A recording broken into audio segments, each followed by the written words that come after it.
नमस्कार दोस्तों, इस वीडियो में आप सीटेट सीडीपी पेडागोजी के कुछ महत्वपूर्ण प्रश्नों की श्रृंखला देखने जा रहे हैं।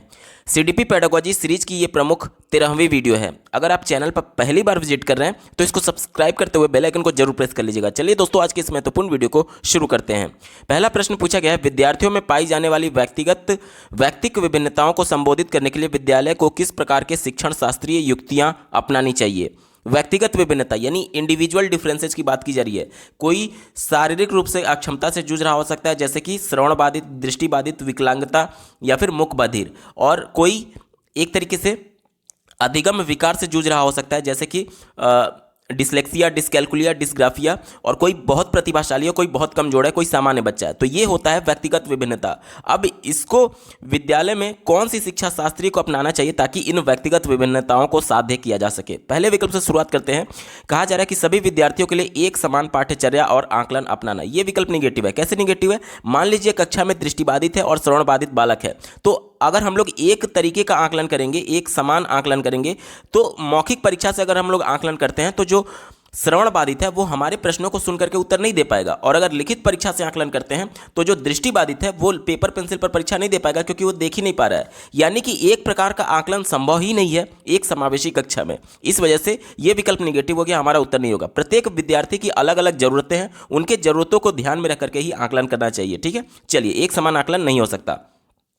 दूसरा दिया गया है, विद्यार्थियों को उनकी संज्ञानात्मक योग्यताओं के आधार पर वर्गीकृत करना और उन्हें पृथक अनुभागों में बांटना। कभी भी बच्चों को उसकी योग्यता के आधार पर अलग भेदभाव, अलगाव किया जाता है तो वो सीधे तौर पर समावेशी कक्षा का विरोध है। ये हमारा उत्तर नहीं होगा, क्योंकि समावेशी कक्षा इसका विरोध करती है। समावेशी कक्षा ये कहती है कि बिना योग्यता के आधार पर सभी बच्चों को एक साथ एक ही कक्षा में पढ़ाने की बात करता है। चौथा विकल्प देखिए, यह सुनिश्चित करना कि सभी बच्चों की व्यक्तिगत विभिन्नताओं को दूर किया जाए। क्या ये प्रैक्टिकली पॉसिबल है कि कोई दृष्टि बाधित है तो क्या जो श्रवण बाधित है, क्या इनकी इन समस्याओं को दूर किया जा सकता है? नहीं किया जा सकता है। ये प्राकृतिक उस प्रकार से वो बीमारी से वो जूझ रहे हैं जो कि अब सही नहीं किया जा सकता है। मान लीजिए किसी की नेत्र ही नहीं है तो कैसे संभव हो सकता है? अगर मेडिकली पॉसिबल था तो उसकी भी कुछ लिमिटेशंस होती हैं, सब चीज़ें सही नहीं होती हैं मेडिकली के तौर पर भी। इस वजह से हम उनके इंडिविजुअल डिफरेंसेज को दूर कर ही नहीं सकते हैं। इस वजह से ये निगेटिव हो गया, हमारा उत्तर नहीं होगा। और एज ए टीचर हमारी जिम्मेदारी ये होती है कि उनके उस इंडिविजुअल डिफरेंसेज को एक्सेप्ट करें और उसी के अनुरूप अपने पाठ्यचर्या को निर्धारित करें, और जिस प्रकार से हमको गतिविधि कराना है उनकी रिक्वायरमेंट को, उनकी जरूरतों को ध्यान में रखना चाहिए। एक ही विकल्प बचा, ऑप्शन नंबर 3 देखिए, लचीलेपन का भाव रखते हुए बच्चों की व्यक्तिगत विभिन्नताओं को पोषित करना। यानी लचीलापन कैसे? अब जो बच्चा दृष्टि बाधित है वो देख नहीं सकता तो हम उसका मौखिक तरीके से परीक्षा ले लें, और जो बच्चा श्रवण बाधित है जो सुन नहीं सकता तो उसका हम लिखित तरीके से परीक्षा ले लें। यही होता है लचीलापन, यानी कि प्रत्येक बच्चे की रिक्वायरमेंट को ध्यान में रखना, उसकी भिन्नताओं को पोषित करना है। विकल्प नंबर 3 बिल्कुल अप्रोप्रिएट है, यही इसका सटीक जवाब हो जाएगा। अगला प्रश्न पूछा गया था, निम्नलिखित में से, ये अवधान नहीं है, मिसप्रिंट है, अवधान होगा। अवधान मतलब कि ध्यान। निम्नलिखित में से ध्यान कमी अति सक्रियता, ध्यान कमी अति सक्रियता व्यतिक्रम वाला बच्चा किस तरह की विशेषता दर्शाता है? यानी कि एक ऐसा बच्चा है जो कि बहुत कम ध्यान दे पाता है, किसी चीज़ पर ध्यान बहुत कम केंद्रित कर पाता है, और अचानक से कुछ खट की आवाज़ आई तुरंत वो उधर चला जाता है, फिर अचानक से किसी दूसरी जगह से आवाज़ आई तुरंत उसका ध्यान उधर चला जाएगा। यानी कि क्रियाशील बहुत ज़्यादा है और ध्यान एक जगह केंद्रित नहीं कर पाता है, तो उसका विशेषता क्या है ये हमसे पूछा जा रहा है।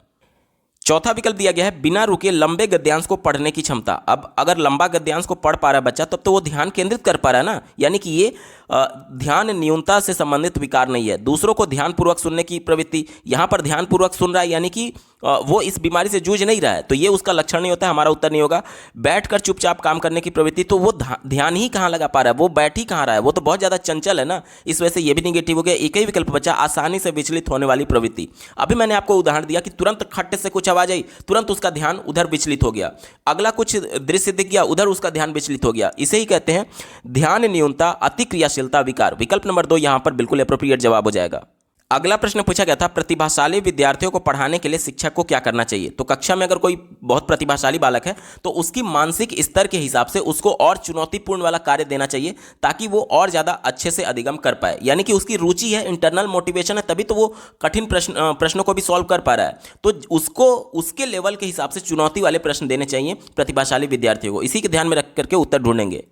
चौथे विकल्प से शुरुआत कर लेते हैं। कहा जा रहा है कि विद्यालय द्वारा उनके लिए लक्ष्यों को पूर्ण करने के लिए उन पर दबाव डालना चाहिए। देखिए, दबाव जब हम लोग डालेंगे तो वो कहीं ना कहीं बच्चा प्रेशर में आएगा। प्रेशर उसके लिए निगेटिव इमोशंस जनरेट करेगा, जो कि उसके अधिगम को निगेटिव तौर पर प्रभावित कर रहा होगा। इस वजह से ये निगेटिव हो गया, हमारा उत्तर नहीं होगा। तीसरा देखिए, उन्हें बाह्य परितोषक देकर के अभिप्रेरित करेंगे। बाह्य परितोषक यानी कि बाहरी कुछ इनाम देकर के मोटिवेशन देने की बात की जा रही है, एक्सटर्नली मोटिवेशन की बात की जा रही है। आप सीधे तौर पर ये समझिए। तो बच्चा जब खुद से करने के लिए तैयार है, खुद से इंटरनली मोटिवेटेड है, तो उसे एक्सटर्नल मोटिवेशन की जरूरत ही कहां है? तो ये विकल्प बिल्कुल निगेटिव हो गया, हमारा उत्तर नहीं होगा। अन्य विद्यार्थियों से अलग उनकी पृथक रूप से पहचान बनाने पर जोर देना चाहिए। ये विकल्प निगेटिव है। कैसे निगेटिव है? क्योंकि आपको योग्यता के आधार पर बच्चों को बंटवारा करना ही नहीं है कि ये बहुत योग्य है, ये बहुत कमजोर है, ये इस बीमारी से जूझ रहा है। आपको बंटवारा करना ही नहीं है। अगर कोई भी विकल्प एक तरीके से योग्यता के आधार पर अलगाव, पृथक, बंटवारे, नामीकरण, पृथकीकरण, ये सभी वर्ड्स यूज करता है, तो वो सीधे तौर पर समावेशी कक्षा का विरोध होता है। इस वजह से हमेशा निगेटिव होगा, कभी भी हमारा उत्तर नहीं होगा। एक ही विकल्प बचा, उन्हें स्वेच्छा से चयन किए गए उच्च स्तरीय मौलिक पाठ्य सामग्री को पढ़ने के लिए प्रोत्साहित करना चाहिए। यानी कि अब बच्चा खुद से इंटरनली मोटिवेटेड है, तो वो चीज़ों को खुद से पढ़ने के लिए इंटरेस्ट ले रहा है। और साथ ही साथ जो मैंने आपको बोला था चुनौतीपूर्ण कार्य, देखिए उच्च स्तरीय, उसी के लिए यूज किया गया है। मौलिक पठन सामग्री पढ़ने के लिए प्रोत्साहित करना चाहिए। ये विकल्प बिल्कुल पॉजिटिव है और यही इसका सटीक जवाब हो जाएगा। अगला प्रश्न पूछा गया था, रमन कक्षा 4 में पढ़ता है, उसे कम दिखता है, उसे पाठ्य पुस्तक से पढ़ने और कार्य करने में कठिनाई होती है, उसके अध्यापक को क्या करना चाहिए? यानी कि रमन है, जिसको आंशिक रूप से दृष्टिबाधिता है, वो कम देख पाता है, जिसकी वजह से वो तो ना तो किताब पढ़ पाता है और ना ही अपना होमवर्क कर पाता है। तो एज ए टीचर हमें क्या करना चाहिए, ये हमसे पूछा जा रहा है। ठीक है, चलिए पहले विकल्प से शुरुआत कर लेते हैं। कहा जा रहा है कि उसके अभिभावकों को उसका काम पूरा करने की सलाह देनी चाहिए।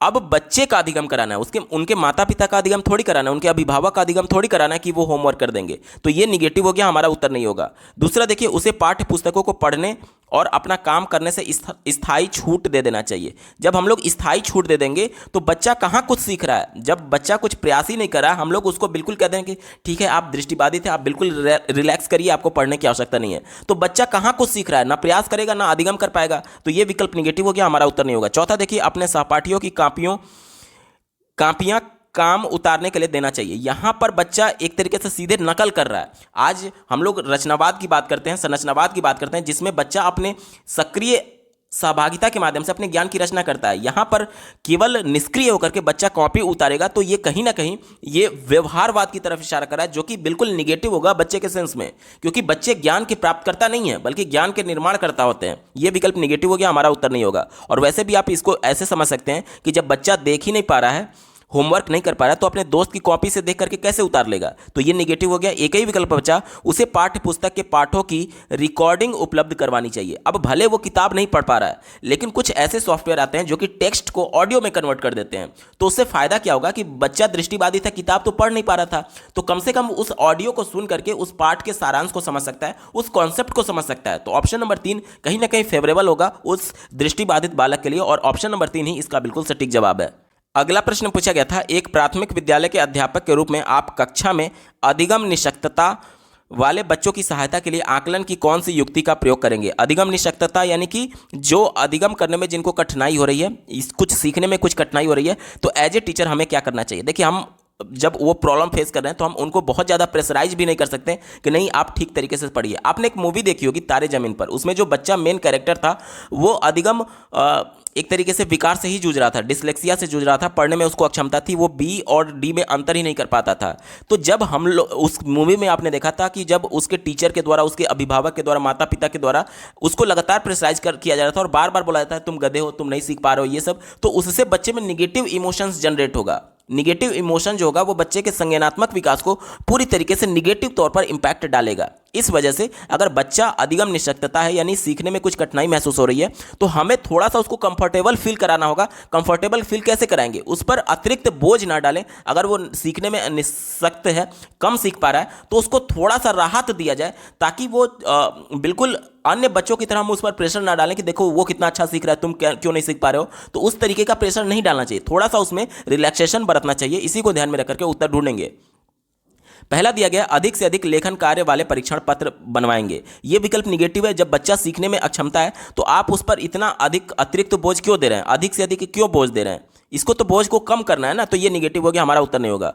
प्रदत्त कार्यों का मूल्यांकन करने के लिए लिखावट को एक मानदंड मानेंगे। अब मान लीजिए बच्चा किसी डिसकैलकुलिया से जूझ रहा है, डिस्ग्राफिया से जूझ रहा है, डिसलेक्सिया से जूझ रहा है। तो डिस्ग्राफिया में क्या होता है, बच्चे को लिखने में समस्या होती है। अब बच्चे को जब समस्या हो रही है तो और ऊपर से आप उसके लिए एक मानदंड बना दिए कि नहीं आपको इतना अचीव करना ही है, आपको कम से कम एक थ्रेशोल्ड आपने बना दिया है कि इतना आपको अचीव करना ही है लिख करके। तो इससे क्या होगा कि बच्चा प्रेशर पड़ेगा उस पर, और जो कुछ भी वो पहले सीख पा रहा था उससे भी अब आप उसका परफॉर्मेंस डाउन कर देंगे, क्योंकि आप उस पर अतिरिक्त बोझ दे रहे हैं, क्योंकि वो तो पहले से ही प्रॉब्लम फेस कर रहा है और आप उसके प्रॉब्लम को और ज़्यादा बढ़ा रहे हैं। तो ये भी विकल्प निगेटिव हो गया, हमारा उत्तर नहीं होगा। लेखन कार्य का समय घटा देंगे, तो ये भी गलत है। क्यों गलत है? क्योंकि जब उसको लिखने में दिक्कत है तो उसको अतिरिक्त समय चाहिए होगा ना, क्योंकि वो ज्यादा टाइम ले रहा होगा और आप उसका समय घटा रहे हैं, तो इससे कहीं ना कहीं उस पर निगेटिव इंपैक्ट पड़ेगा। ऑप्शन नंबर 4 भी निगेटिव हो गया, हमारा उत्तर नहीं होगा। एक ही विकल्प बचा, ऑप्शन नंबर 3 देखिए, प्रदत्त कार्यों के मूल्यांकन में वर्तनी को महत्व नहीं देंगे। वर्तनी यानी कि स्पेलिंग की बात की जा रही है। जाहिर सी बात है, बच्चा अगर अक्षमता महसूस कर रहा है तो कुछ स्पेलिंग्स गलत लिख रहा होगा, तो हम उस पर बिल्कुल रिजिड ना बन जाए कि नहीं तुमको एकदम सही लिखना है। अब अगर हम लोग उसको प्रेशराइज करने लगे कि नहीं तुमको एकदम बिल्कुल सही लिखना है, तो होगा क्या कि वो प्रयास करने से ही डरेगा। उसे ये लगेगा कि मैं अगर स्पेलिंग गलती कर दूंगा तो कक्षा में मेरी बेइज्जती की जाएगी, मुझे दंड दिया जाएगा, उस टाइप से। तो निगेटिव इमोशंस उसमें जनरेट होंगे, जो थोड़ा बहुत भी वो सीख पा रहा था उसका संज्ञानात्मक विकास पूरी तरीके से प्रभावित हो जाएगा और वो थोड़ा बहुत भी नहीं सीख पाएगा। यानी एज ए टीचर हमें उसकी प्रॉब्लम को ध्यान में रखते हुए उसके वर्तनी को इग्नोर करना चाहिए, उस पर ज्यादा महत्व नहीं देना चाहिए। कम से कम बच्चा लिख तो रहा है, कम से कम बच्चा कुछ सीख तो रहा है। ऑप्शन नंबर 3 बिल्कुल अप्रोप्रिएट है, यही इसका सटीक जवाब हो जाएगा। अगला प्रश्न पूछा गया था, निम्नलिखित में से कौन सी युक्तियां सार्थक अधिगम को सुमन्वित करने के लिए प्रभावशाली हैं? पहला दिया गया है उदाहरणों और गैर उदाहरणों का प्रयोग। बिल्कुल सही बात है। जब भी कोई चीज हम लोग बच्चों को बताते हैं तो अगर उसका मूर्त अवस्था में उदाहरण देते हैं तो वो चीजें बच्चे को और अच्छे तरीके से समझ में आती है। ये तो हो गया उदाहरण का। आपके मन में आ रहा होगा गैर उदाहरण का मतलब क्या होता है। देखिए, अगर आपने कोई एक कॉन्सेप्ट बताया और बच्चे ने उसके पैरेलल कोई मिसकॉन्सेप्शन अपने माइंड में डेवलप कर लिया, यानी भ्रांति अपने मन में डेवलप कर लिया, तो उस भ्रांति को दूर करने के लिए उस भ्रांति से गैर रिलेटेड यानी कि गैर उदाहरण यानी उस भ्रांति से अलग उदाहरण देंगे, तभी तो वो सही कॉन्सेप्ट की तरफ बढ़ेगा। यानी कि अगर सही कॉन्सेप्ट बच्चे को बताना है तो आपको उससे रिलेटेड उदाहरण देना है, और बच्चे ने गलत कॉन्सेप्ट अपने मन में बना लिया तो उस गलत कॉन्सेप्ट से अलग उदाहरण देना है, यानी कि इसी को गैर उदाहरण बोला गया। तो ये तो बात बिल्कुल पॉजिटिव है, हमारा उत्तर होगा।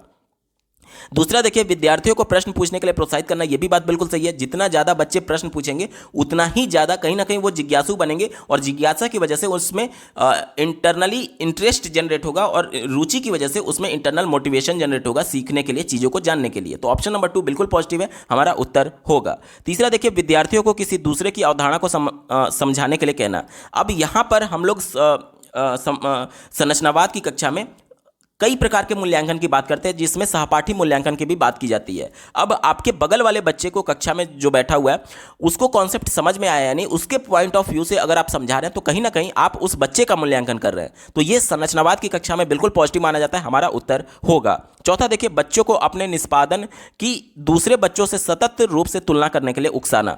निष्पादन का मतलब होता है आउटपुट परफॉर्मेंस। अब एक बच्चा कैसा परफॉर्म कर रहा है, आप उसकी दूसरे बच्चे से तुलना करने की बात कर रहे हैं, उकसा रहे हैं, तो ये निगेटिव होता है। क्यों? क्योंकि उसी कक्षा में प्रतिभाशाली बालक भी है और उसी कक्षा में बहुत कमजोर बालक भी है। तो जब बहुत कमजोर बालक के परफॉर्मेंस को आप बहुत प्रतिभाशाली वाले बालक से तुलना करेंगे तो कहीं ना कहीं उस कमजोर बालक के मन में ये निगेटिव इमोशन जनरेट होगा कि एक तो मैं पहले से नहीं सीख पा रहा हूं, ऊपर से मेरी कक्षा में नंबर्स की तुलना करके बेइज्जती की जा रही है। तो ये बच्चे में निगेटिव इमोशन को जनरेट करेगा, जिसकी वजह से उसका जो संज्ञानात्मक विकास है वो निगेटिव तौर पर प्रभावित हो रहा होगा। तो ये विकल्प निगेटिव हो गया, हमारा उत्तर नहीं होगा। यानी हमारा विकल्प क्या बना, 1, 2, 3 दिए गए विकल्प में देखिए ऑप्शन नंबर 3 में बात की गई है, विकल्प नंबर 3 इसका बिल्कुल सटीक जवाब हो जाएगा। अगले प्रश्न में एक स्टेटमेंट दिया गया और दूसरा रीजन दिया गया, और दोनों को पढ़ करके सही स्टेटमेंट, सही विकल्प का चयन कर लेना है। पहला स्टेटमेंट दिया गया है, अहमद प्रभावशाली समस्या समाधान को समुन्नत करने के लिए अपनी कक्षा के बच्चों को समानांतर रूप से सोचने के लिए कहता है। समानांतर रूप से सोचना बिल्कुल सही बात है, यानी कि किस तरीके से प्रॉब्लम को सॉल्व करना है। उस प्रॉब्लम को सॉल्व करने के कई तरीके हो सकते हैं, 50 तरीके हो सकते हैं। तो कक्षा में बच्चों को एक प्रोसेस अगर बताया गया तो उसके पैरेलल क्या क्या प्रोसेस हो सकते हैं, यानी अल्टरनेट क्या क्या मेथड हो सकते हैं उस प्रश्न को सॉल्व करने के लिए, उस समानांतर रूप से सोचने का मतलब होता है उस समस्या का पैरेलल या फिर एक तरीके से अल्टरनेट प्रोसेस को ढूंढना। जब बच्चे अल्टरनेट प्रोसेस को ढूंढ रहे होते हैं तो कहीं ना कहीं वो अपने मौलिक विचारों का प्रयोग कर रहे होते हैं, जिससे बच्चा क्रिएटिव बनता है। तो ये तो बात बिल्कुल पॉजिटिव हो गया, हमारा उत्तर होगा। दूसरा देखिए कारण क्या दिया गया, बच्चे सार्थक तरीके से तब सीखते हैं जब अध्यापक उन्हें मौका देते हैं और वे पहले से जो जानते हैं उससे संबंध बनाएं। बिल्कुल सही बात है, पहले से जो जानते हैं वो उनका पूर्व ज्ञान हो गया और उससे संबंध बनाना यानी नए ज्ञान को उससे जोड़ना, ये एनसीएफ 2005 भी इसकी पैरवी करता है। और बच्चे को ज़्यादा से ज़्यादा मौका दिया जा रहा है क्रिटिकली सोचने के लिए, तो ये भी विकल्प बिल्कुल पॉजिटिव है और ये कहीं ना कहीं स्टेटमेंट ए का सही तरीके से व्याख्या करता है। ऑप्शन नंबर 1 में देखिए ए और आर दोनों सही है और आर सही व्याख्या करता है ए की, इसका बिल्कुल एप्रोप्रिएट जवाब हो जाएगा। अगला प्रश्न पूछा गया था, राष्ट्रीय शिक्षा नीति 2020 किस उपागम से किस उपागम के लिए शिक्षण शास्त्रीय बदलाव की अनुशंसा करता है। यानी कि पहला देखिए, सभी में जो पहला है वो एक तरीके से पहले का उपागम है और उसको बदल करके अब राष्ट्रीय शिक्षा नीति 2020 में ये करने का प्रावधान किस विकल्प में दिया गया, ये हमसे पूछा जा रहा है। ठीक है, चलिए चौथा विकल्प दिया गया है, अधिगम के लिए आकलन। अधिगम के लिए आकलन से अधिगम का आकलन। अधिगम का आकलन यानी अधिगम हो चुका है और जो सत्र के अंत में जो फाइनल परीक्षा होती है उसे कहते हैं अधिगम का आकलन। तो राष्ट्रीय शिक्षा नीति 2020 सतत और व्यापक मूल्यांकन की बात करता है, जिसमें लगातार बच्चे को कोई कॉन्सेप्ट पढ़ाया जा रहा है या फिर चैप्टर पढ़ाया जा रहा है तो उसी दौरान उसका मूल्यांकन होना चाहिए। तो उसे हम लोग अधिगम के लिए मूल्यांकन बोलते हैं, यानी अभी अधिगम हुआ नहीं है, अधिगम प्रोसेस चल रहा है, उसी दौरान बच्चे का मूल्यांकन हो रहा है, तो इसे हम लोग अधिगम के लिए मूल्यांकन बोलते हैं। यानी कि अगर ये उल्टा दिया गया रहता कि अभी जो हमारे देश भर में ये वाली चीज़ें ज़्यादा अपनाई जाती हैं तो इससे इसकी तरफ बढ़ने के लिए राष्ट्रीय शिक्षा नीति 2020 कहता है, तो ये विकल्प निगेटिव हो गया क्योंकि उल्टा दिया गया था, हमारा उत्तर नहीं होगा। खोजबीन आधारित अधिगम से ड्रिल और अभ्यास, तो ये भी उल्टा दिया गया है। राष्ट्रीय शिक्षा नीति 2020 अन्वेषण और खोज पर जोर देने की बात करता है, तो ये भी हमारा उत्तर नहीं होगा। पहला देखिए, संरचनावादी से व्यवहारवादी, तो राष्ट्रीय शिक्षा नीति 2020 संरचनावाद की बात करता है, व्यवहारवाद की बात नहीं करता है, तो ये भी उल्टा दिया गया, हमारा उत्तर नहीं होगा। एक ही विकल्प बचा, रटने पर आधारित अधिगम से अवधारणात्मक समझ, यानी कि बच्चे चीज़ों को रटे नहीं बल्कि उसका कॉन्सेप्ट अपने माइंड में बिल्ड करें, इसकी शिक्षा शास्त्रीय बदलाव की अनुशंसा की गई है। रटने से ज़्यादा अवधारणाओं कॉन्सेप्ट को समझने पर फोकस करने की बात की जा रही है। विकल्प नंबर 2 बिल्कुल एप्रोप्रिएट है, यही इसका सटीक जवाब हो जाएगा राष्ट्रीय शिक्षा नीति 2020 के अनुसार। अगला प्रश्न पूछा गया था, इनमें से कौन सा तार्किक चिंतन में योगदान नहीं देता है। ध्यान से समझिएगा, निगेटिव सेंस में हमसे प्रश्न पूछा जा रहा है, तो निगेटिव वाला विकल्प हमारा उत्तर होगा। तार्किक चिंतन यानी कि क्रिटिकली थिंकिंग करने की बात की जा रही, कौन सा ऐसा विकल्प है जो कि क्रिटिकल थिंकिंग करने में योगदान नहीं देता है। पहले विकल्प से शुरुआत करते हैं, विचारक किसी कथन के संदर्भ में पूर्वानुमानों की पहचान करते हैं और उन्हें चुनौती देते हैं। बिल्कुल सही बात है, जैसे कि हमारे समाज में जो पहले से जो एक तरीके से विचारधारा व्याप्त है, जो कुरीति व्याप्त है, वो हमारा पूर्व अनुमान बोला जाएगा और उसको चुनौती देना, ये कहीं ना कहीं हम उसके बारे में क्रिटिकली सोच पा रहे हैं कि सही क्या है गलत क्या है। या फिर इसको आप इस तरीके से समझ सकते हैं कि किसी प्रॉब्लम को आप सॉल्व कर रहे हैं तो उस प्रॉब्लम को सॉल्व करने के लिए पहले से जो विधि है वो उसका पूर्व अनुमान बोला जाएगा और उस विधि के अल्टरनेट किसी दूसरी विधि को आप इजाद करना चाहते हैं, खोजना चाहते हैं, तो उसे हम लोग चुनौती देना कहते हैं। तो ये भी विकल्प बिल्कुल पॉजिटिव है क्योंकि इसमें क्रिटिकल थिंकिंग आएगा। चूंकि पॉजिटिव है इसलिए हमारा उत्तर नहीं होगा क्योंकि हमसे निगेटिव वाला पूछा गया था।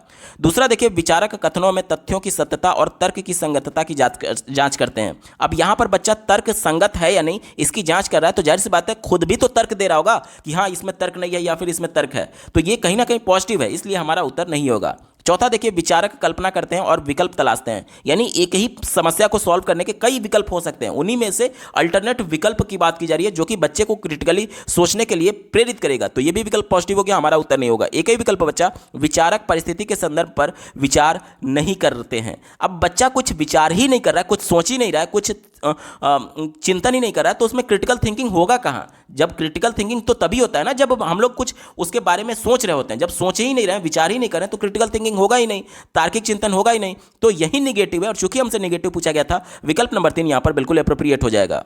अगला प्रश्न पूछा गया था, मीरा विद्यालय के बाद गिटार का अभ्यास करती है, वह इस कार्य से प्रेम करती है और उसे संतुष्टि देता है, यह कार्य क्या दर्शाता है। देखिए, जिस भी काम में हम लोग रुचि लेते हैं वो रुचि की वजह से इंटरेस्ट की वजह से उस काम की वजह से हमारे अंदर इंटरनल मोटिवेशन जनरेट होगा। अब देखिए यहाँ पर क्या कह रहा है कि मीरा जो है वो विद्यालय में गिटार का अभ्यास करती है और गिटार बजाना उसे पसंद है, वो उससे प्रेम करती है, तो कहीं ना कहीं वो उसमें रुचि ले रही है और रुचि की वजह से उसमें इंटरनल मोटिवेशन यानी आंतरिक अभिप्रेरणा, आंतरिक प्रेरणा जनरेट होगा। विकल्प नंबर 2 यहाँ पर बिल्कुल सटीक जवाब हो जाएगा। दोस्तों, सीटीपी पेडागोजी के महत्वपूर्ण प्रश्नों की ये श्रृंखला आपको कैसी लगी कमेंट के माध्यम से जरूर बताइएगा। अगर आप प्रीवियस ईयर अपर प्राइमरी और प्राइमरी सभी शिफ्टों के कंप्लीट पेपर सॉल्यूशन को डिटेल में देखना चाहते हैं तो इस वीडियो के बाद इस वीडियो का डिस्क्रिप्शन जरूर चेक करिएगा। और अगर आप चैनल पर पहली बार विजिट कर रहे हैं तो इसको सब्सक्राइब करते हुए बेल आइकन को जरूर प्रेस कर लीजिएगा। इस वीडियो को देखने के लिए आपका बहुत बहुत धन्यवाद। भगवान करे आपका दिन शुभ हो।